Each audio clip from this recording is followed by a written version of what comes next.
Farhan, this is the second year that we're doing Canada's NFL All-22 team, a depth chart made up completely of Canadians. When we did this for the first time in 2024, at the outset of training camp, we had all 22 spots filled. 3 days later, Nathan Rourke got released, ultimately came back to the CFL, and our depth chart had a giant hole in it. It has been filled by two quarterbacks this training camp season, Curtis Rourke of the San Francisco 49ers and Naylor Elgresma of the Green Bay Packers. Now, Farhan, we have two quarterbacks. One of them, Curtis Rourke at San Francisco, who comes out of the University of Indiana. And, of course, Naylor Elgresma making the leap from U Sports at Wilfrid Laurier to the Green Bay Packers. Let's start with Curtis Rourke, the higher profile of the two. He was a 7th-round draft pick of the 49ers this spring. Give me your read on his situation heading into San Francisco this summer.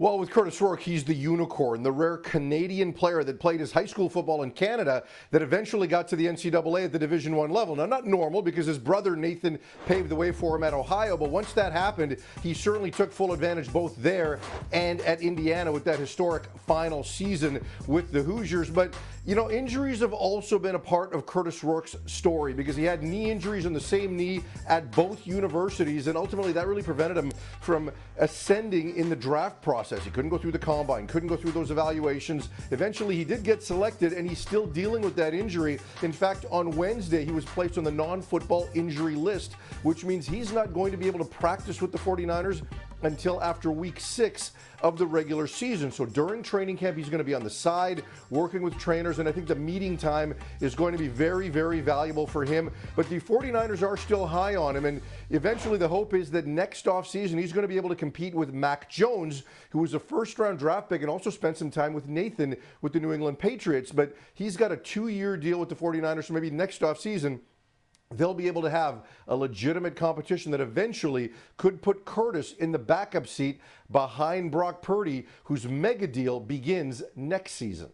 You could certainly apply the label of unicorn to Naylor Elgresma as well. I mean, we have never seen in history a quarterback go from U Sports to the NFL and make a roster. Very few have ever been signed. Elgresma gets that opportunity out of a mini camp appearance he made with the Packers in the first week of June. Again, very rare that players are signed out of that mini camp, so the Packers obviously have a like for him. They brought him in for a top 30 visit before the draft, and ultimately he's on their roster for training camp. You know, I talked to Michael Falds, his head coach at Wilfrid Laurier, and asked him a little bit about what he thought Naylor Elgresma had to do to stick with the Packers. I think ultimately a positive outcome for him would be able to be on the practice roster this fall, have that 5 or 6 months to develop and see where it goes from there. But he said, look, Naylor Elgresma can make all the throws on an NFL field, and he's proven that through the All-Star games, through his workouts. That's why the Packers like him. But it's going to come down to the dynamics. What is he like when it comes to the overall orchestration of an offense? Different timing, more complicated offenses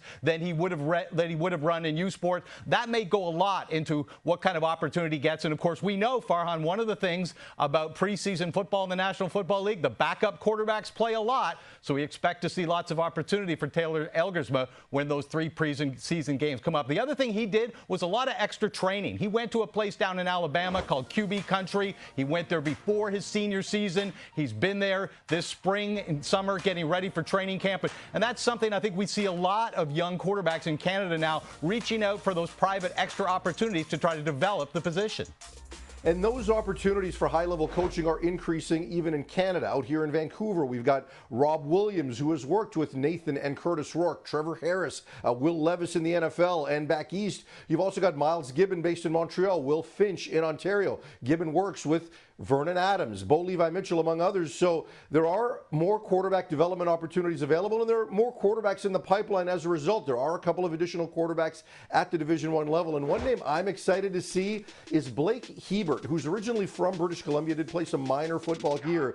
He moved to the United States before he began high school. He's playing in Connecticut and recently decommitted from Clemson and committed to Notre Dame. So he's going to get an opportunity to do it at the highest level where the lights are the brightest.